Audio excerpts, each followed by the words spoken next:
CPI Punalur west local സമ്മേളനം ശനിയാഴ്ച മൈലക്കലിൽ സംഘടിപ്പിച്ചു.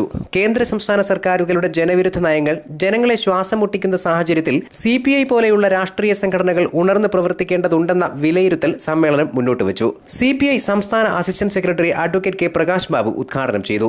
മുഖ്യമന്ത്രിയുടെ ഓഫീസ് കേന്ദ്രീകരിച്ച് കോടാനുകോടി രൂപയുടെ തട്ടിപ്പ് നടന്നിട്ടുണ്ട്. എന്നാൽ തട്ടിപ്പുകാരെ സംരക്ഷിക്കുന്ന നിലപാടാണ് മുഖ്യമന്ത്രി സ്വീകരിക്കുന്നത്.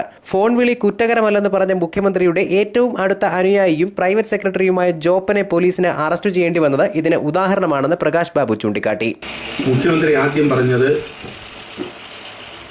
അത് എൻ്റെ പേഴ്സണൽ സ്റ്റാഫിലുള്ള 1-2 പേര് ഫോൺ വിളിച്ചിട്ടുണ്ടെങ്കിൽ ആ ഫോൺ വിളിക്കുന്നത് ഒരു തെറ്റല്ല, ആകെ 2 സ്റ്റാഫിൻ്റെ കാര്യം മാത്രമേ ഉള്ളൂ. ആ സ്ഥാനത്ത് ഇപ്പോൾ 5 സ്റ്റാഫിനെ ഒഴിവാക്കേണ്ടി വന്നു.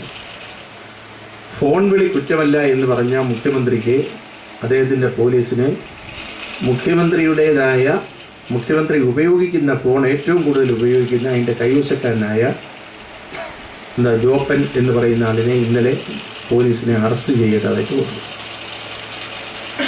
ഒരാളിൻ്റെ 40 ലക്ഷമാണെങ്കിൽ അങ്ങനെ നിരവധി ആളുകളുടെ കോടാനുകോടി രൂപയുടെ തട്ടിപ്പാണ് നടന്നത്.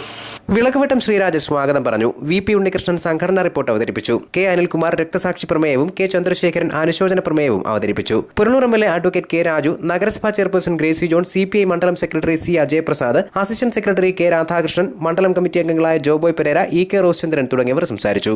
News bureau, Punalur.